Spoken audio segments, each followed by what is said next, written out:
Midnight they gathered in silence, the vast chamber of the Galactic Council humming with tension. Delegations from over 100 starfaring civilizations sat in solemn circles, each veiled in the weight of ancient authority. These were species that had seen empires rise and fall, had bent the laws of physics to their will, and had shaped the stars themselves. And yet they trembled, not from war, nor from famine, nor even from cosmic catastrophe. No, what unsettled them was a species so young it was little more than a blip in the chronology of the cosmos: humans. The air was thick with unease, magnified by the deep, resonant tones of the Council's central AI as it catalogued reports from the outer systems. 054 human expansion had accelerated at a rate previously thought impossible. What had once been a solar-bound species confined to a single system had become a military power spanning across the stars. In mere decades they had built fleets, colonies, and weapons rivaling those of civilizations tens, if not hundreds of thousands of years, their senior. Elder Rexel of the Matari broke the silence, his voice low and sharp. They refuse to recognize our summons. The Tan Coalition has spurned all diplomatic avenues. His 6 eyes scanned the room, but none could meet his gaze. It was unthinkable. No species had ever outright rejected the Council. Negotiation, whether through diplomacy or coercion, had always prevailed. But not this time.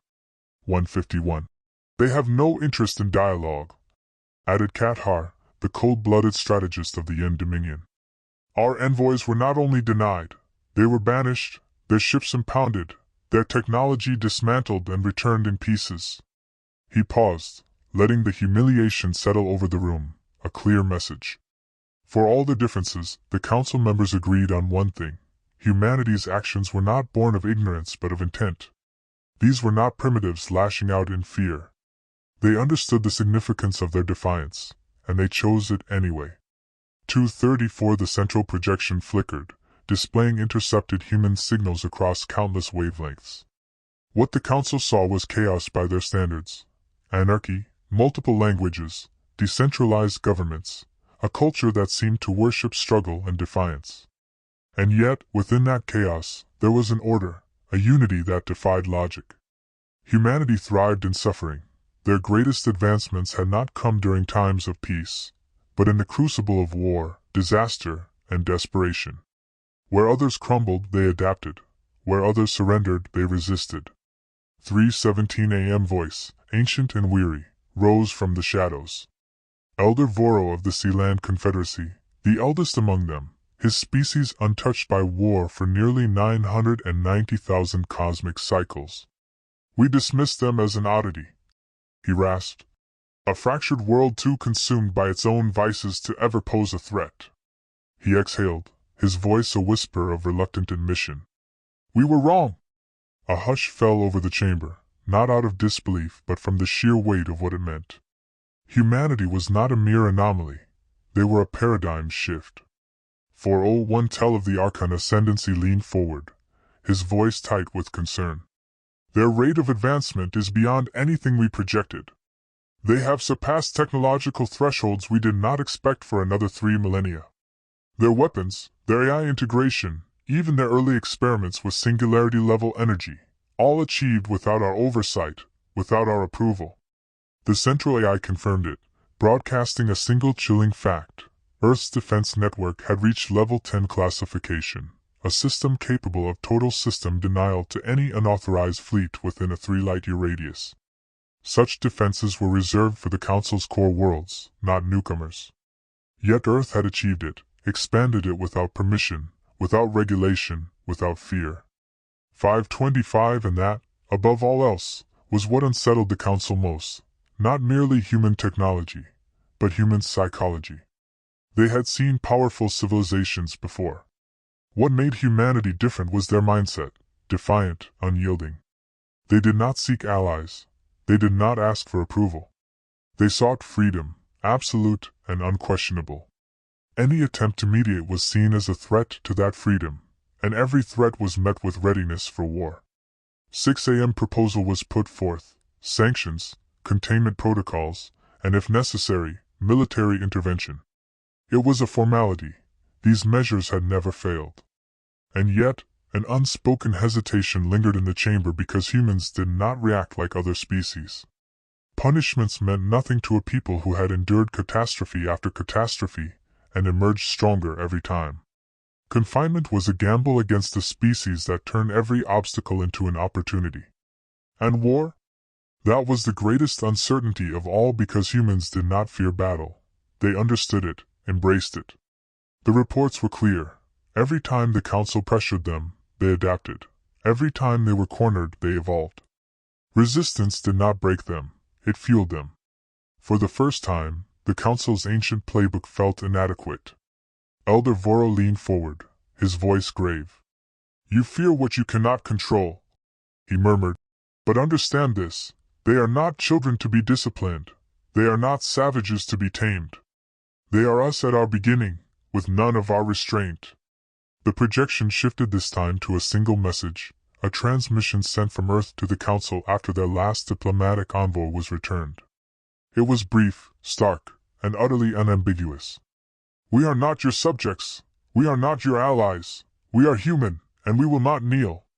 Silence fell, not from a lack of response but from the sheer weight of what it meant. This was not just defiance. It was a declaration, a warning. And in that moment, the Galactic Council, rulers of 1,000 worlds, overseers of an orderly but rigid galaxy, understood something they had never faced before. They did not fear human strength. They feared human will because strength could be overcome, but will could shatter empires. And for the first time in recorded history, the Council knew the taste of fear because humanity was not coming to join them. Humanity was coming to challenge everything they had ever known. 8:15 As weeks turned into months, the tide of war began to shift. The Council fleet sustained losses they couldn't easily replenish. Meanwhile, mankind, operating with fewer resources, showed an unsettling capacity to recover. Where a Council shipyard took years to replace a lost cruiser, human facilities, automated, decentralized, and AI-operated, could manufacture replacements in months or even weeks. Their entire military machine was built for resilience, not perfection. 8:52 News from the front lines became increasingly alarming. Council admirals, long safe in their authority, began asking for withdrawals, citing unmanageable casualty rates and unsustainable logistics. Central Command refused, ordering continuous pressure, fearing that surrender would demonstrate weakness, but morale faltered. Even elite Council forces began doubting the rationale of a war that no longer felt winnable. 9:22 Then came the ultimate shock. Humanity didn't stop at defense. They launched a counteroffensive, not to win but to undermine the illusion of Council supremacy. Tiny, highly mobile mission forces went deep into Council territory, destroying starports, hijacking supply chains, and inciting revolt in peripheral systems. They didn't hold ground, they destabilized it. Their acts weren't aimed at victory in the traditional sense. Instead, they spread uncertainty, disorder, and panic within the Council's own borders. 10:01 What the Council had failed to comprehend was that humanity had no wish to replace them. Humanity didn't want to control the cosmos. They wanted to be left alone. Every strike, every assault, every act of sabotage was a statement. We will not be ruled. We will not be controlled. We will not halt. The psychological impact was devastating. Allies that had relied on the Council for order began to doubt that very order. Autonomous systems, long having declared neutrality, began adopting human defensive concepts, disregarding Council oversight. 10:54 The conflict was no longer about territory. It had become ideological. Humanity had become a symbol of resistance, not merely for themselves but for every species that had chafed under the Council's leadership. Confronting a two-front struggle, one of weapons and one of ideas, the Council's grasp began to loosen. The more they struggled, the more they revealed their desperation. 11:09 Humanity, for all their ruthlessness in war, exhibited restraint in victory. They didn't raise planets or annihilate cities. They hit, they handicapped, and they moved on. Their purpose was never control. It was autonomy. The Council's final gambit was total war. A coalition of their most powerful fleets gathered, their goal a devastating strike at Earth itself. They believed a blow to humanity's heart would shatter their spirit. 11:50 yet as their armadas approached, they found empty space. No fleet waiting, no opposition, just silence. Then their sophisticated systems shut off, navigation corrupted, weaponry disabled. Human AI had entered their networks using the very technologies the Council had derided.